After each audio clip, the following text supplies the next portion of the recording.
So far all we know is that he's this big bad werewolf. We'll see if it does win me over. Ooh, teenage me was not impressed and it has now ruined werewolves for me. So this week I thought I would read two of my most anticipated romance releases of 2024. The first is Bride by Ali Hazelwood, which came out a few months ago, and already I've heard really good things about it from people who have read and loved Ali Hazelwood in the past. A little bit nervous because it is a paranormal romance. It's an arranged marriage between a vampire and a werewolf. Generally I've heard good things though, so hoping that this is going to be another 5 stars, because I have given Ali Hazelwood 5 stars in the past, but I also gave one of her books 2 stars, so hoping that I am gonna like this one. The second book that I'm going to be reading that I have already started is A Love Song for Ricki Wilde by Tia Williams. This is the same author who wrote 7 Days in June, one of my favourite romance books I think of all time. I read it when it came out, which I think was 2022, and loved it. The writing was beautiful and the romance itself was very deep and emotional, and I'm hoping for something similar with this. So far, really liking it. I'm 100 pages in, I think. I'm on page 106, and yeah, so far I really like the main character. The main character is Ricki Wilde, as in the title, and she is from Atlanta originally. Her family are very wealthy and successful, but she has always felt like the odd one out. So at the start of the book, she decides to follow her dream and open a flower shop. She actually ends up moving to New York because of this opportunity that falls into her lap. And yeah, we're basically following her as she opens this flower shop in New York. And obviously this is a romance, so there is a romantic element, but it's been very slow to develop. I don't know how much to say because I don't know what direction this is going to go in, but there is also a timeline in the past that's set in the 1920s during the Harlem Renaissance. I love it when a book makes me feel like I've been transported to the setting, and I love 1920s, I love New York, so the fact that this book is making me feel like I'm there is a bonus. Something else that I really appreciate is when a romance book shows the main character having friendships and relationships with people other than the main love interest.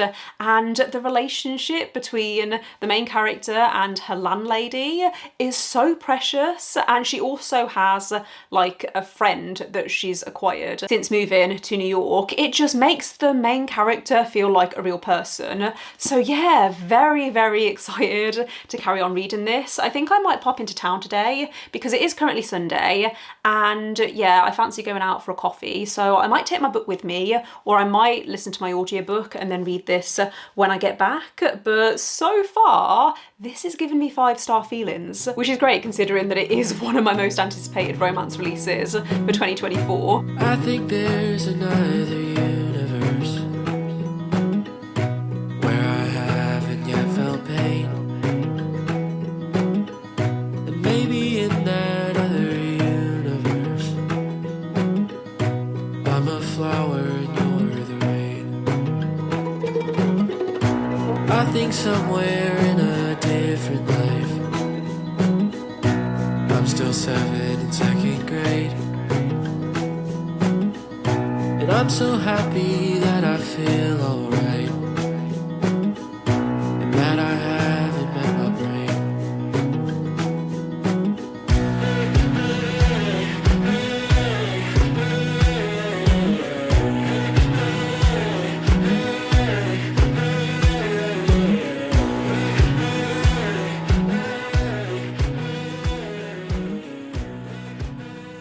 So it's a little bit later and I have read some more of A Love Song for Ricki Wilde.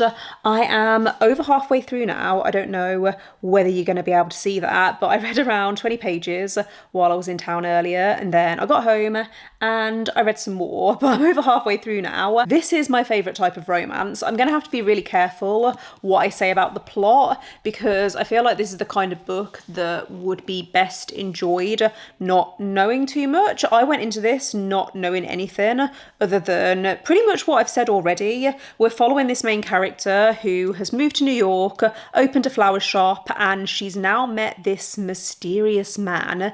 And even as the reader, we don't know everything. We're being kept in the dark about certain things, although I think I might be reaching the point where we are gonna learn some stuff. I don't know, but I'm interested to find out if my theory is right. This is my favourite type of romance, where it's beautiful and romantic and complex, and the characters have so much depth. Both characters are artists in some way, and they both feel very passionately about their art. I would be shocked if I don't end up giving this 5 stars. Obviously, I still have quite a way to go, but so far, I love it. I love the writing, I love the atmosphere. I don't have anything negative to say about it. I am currently around 100 pages from the end of A Love Song for Ricki Wilde, and I'm still really enjoying this. However, I'm not really loving the romance, which is a big problem considering this is a romance book. I would argue that it's a blend of a few different genres, but considering that the romance is meant to be the focus of the story, it's not really working for me at the moment. I think the characters do have good chemistry when they're interacting, but it feels very insta-lovey, and it's trying to excuse that by saying that the characters are destined to be together, and there's some discussions around fate and things like that, but the characters hadn't interacted that much before suddenly they were making these big, dramatic declarations of their feelings, and it just didn't quite work for me. I don't know. I might feel more invested as I get further in. I only have 100 pages left, but I want to love this because I love the writing and it does feel romantic, but I really struggle to get behind insta-love, so we'll see if it does win me over. Ooh, sorry, I just completely dropped the book then. I am gonna try and finish this tonight because I am liking the writing style and the atmosphere and the plot in general. I like the side characters and I do like Ricki as main character. I just hit myself in the face. So should I give up now? I was meant to have the house to myself today, but my partner texted me earlier saying he's not feeling very well, so he is going to be home this evening, which is absolutely fine. Don't want that to come across like I'm upset about that, but yeah, I am gonna make dinner for both of us. I was gonna make it now because I'm hungry, but I'm gonna wait for him to get home and then we might watch an episode of Below Deck. I have been obsessed with Below Deck recently and it's becoming a problem, but I'm currently on season 4 of Sailing Yacht. Then I want to move on to Below Deck Down Under because I've heard that's one of the best series. Don't know why I'm telling you all of this, but yeah, that's my plan for this evening. I'm gonna make dinner, watch Below Deck, and then hopefully finish A Love Song for Ricki Wilde. I might start Bride by Ali Hazelwood after I finish this, but it depends how quickly I can read it. I've also just noticed I've dropped my bookmark. I've had a really weird day, as you can probably tell. I had to go and get a blood test earlier today, and anything health related always makes me feel really anxious and skittish, so I think that's why I'm quite worked up right now. But yeah, I'm gonna start rambling, settle down and read a little bit before my partner gets home and I have to cook dinner. So I finished reading A Love Song for Ricki Wilde last night and I don't know how to talk about this book. I loved the beginning. I thought the build-up was beautifully written. I loved Ricki as a main character. I loved following her as she moved to New York and started this business, and she was establishing a life for herself away from her family who have always been disappointed in her, and it was just really lovely seeing her come into her own and find her place. And it was a little bit cheesy and dramatic, but like I said, I thought it was beautifully written. She then meets this guy who has a secret, and I've seen some people say that they found this predictable. I didn't think it was predictable, but I also didn't think that it was surprising. There was a few different routes that this could have gone down, down. And so I felt like I was reading and I was compelled to read to find out which of my theories were right. I didn't just have one theory. I wasn't thinking, this is what's definitely happening. I thought it was written in a really clever way. As much as I loved the build-up in the beginning, I wish that part of that build-up had focused more on the romance, because it felt like they fell for each other hard and fast.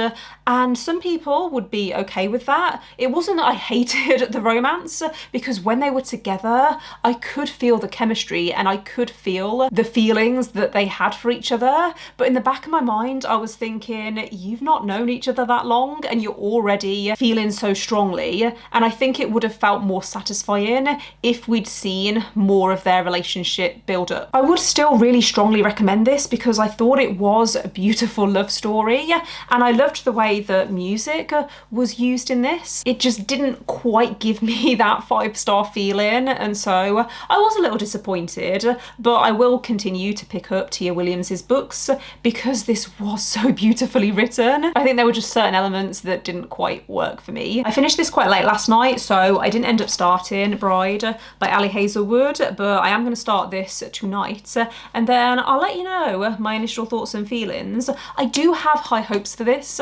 because it's a marriage of convenience, and that's a trope that I do tend to enjoy.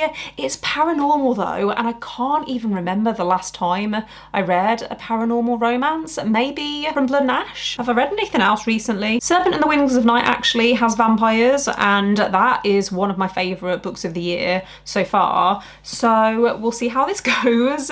This is following our main character Misery, who's the only daughter of the most powerful vampire councilman of the Southwest, and the love interest is an alpha werewolf called Lo. That's all I need to know. I think going into it I will let you know a proper synopsis once I've started it, but yeah, high hopes for this one, hoping it lives up to the hype that I've built up in my head.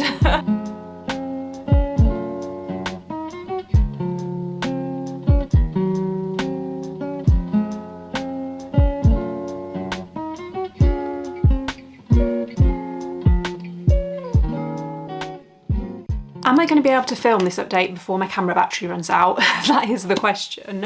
I didn't vlog anything yesterday because I was too tired when I got home from work, but I have been reading. I am currently 142 pages into Bride by Ali Hazelwood. So far, I think I'm liking it, but I also think that this type of contemporary paranormal romance just isn't really my kind of thing. We're basically following this main character, Misery, and within this world, you have humans, you have vampires, and you have werewolves. And humans and vampires have had this alliance for decades, if not centuries.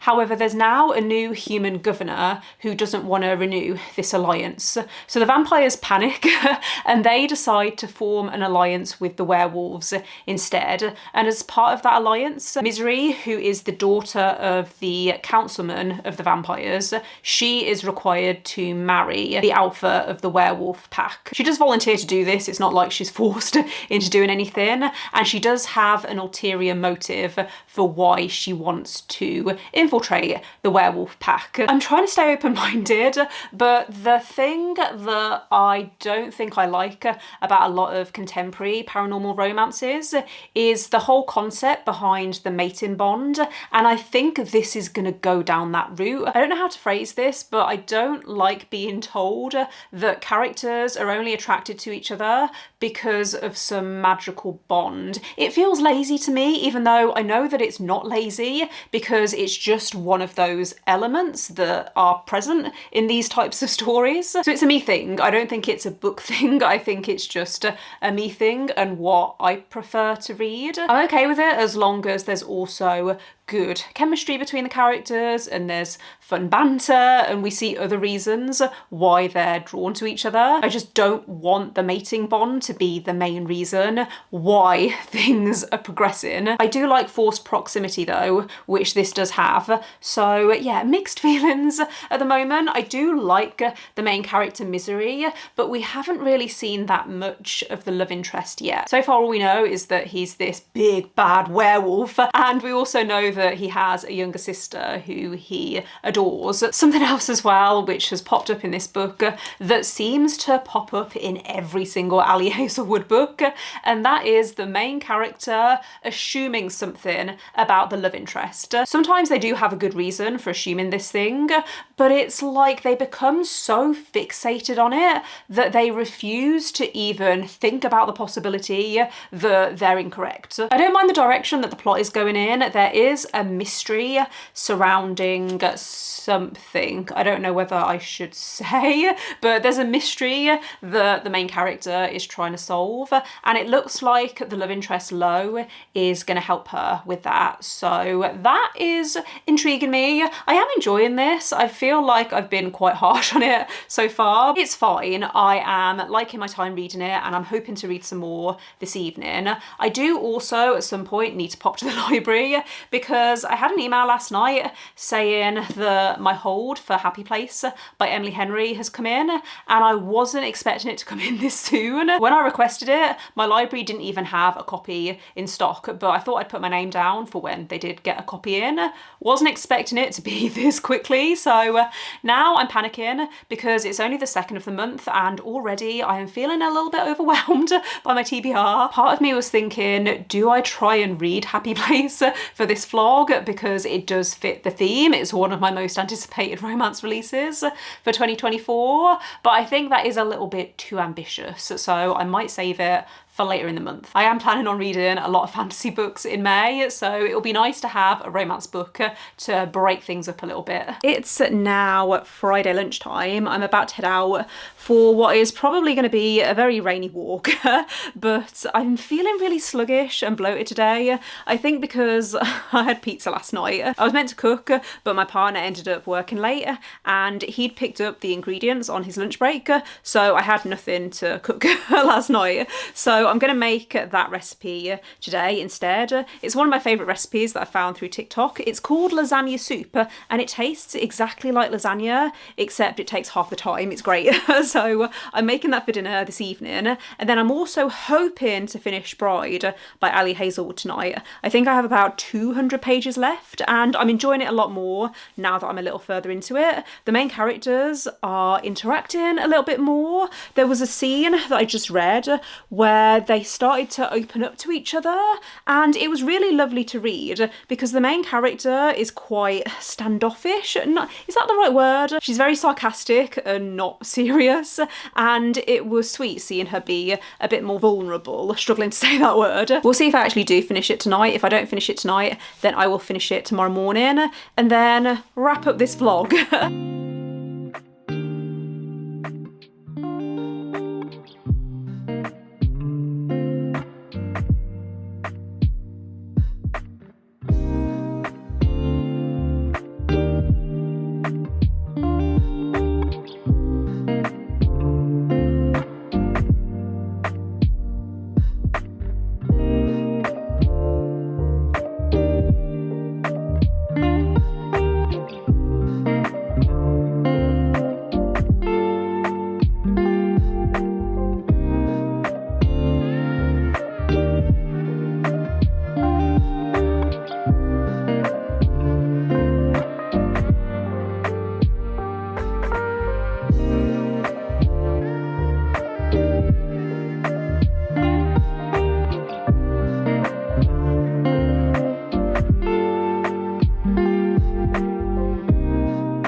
Hello everyone, it is time to wrap up this vlog because I have now finished Bride by Ali Hazelwood. I've already taken it back to the library because I think I mentioned earlier in the vlog I had to go and pick up my copy of Funny Story by Emily Henry.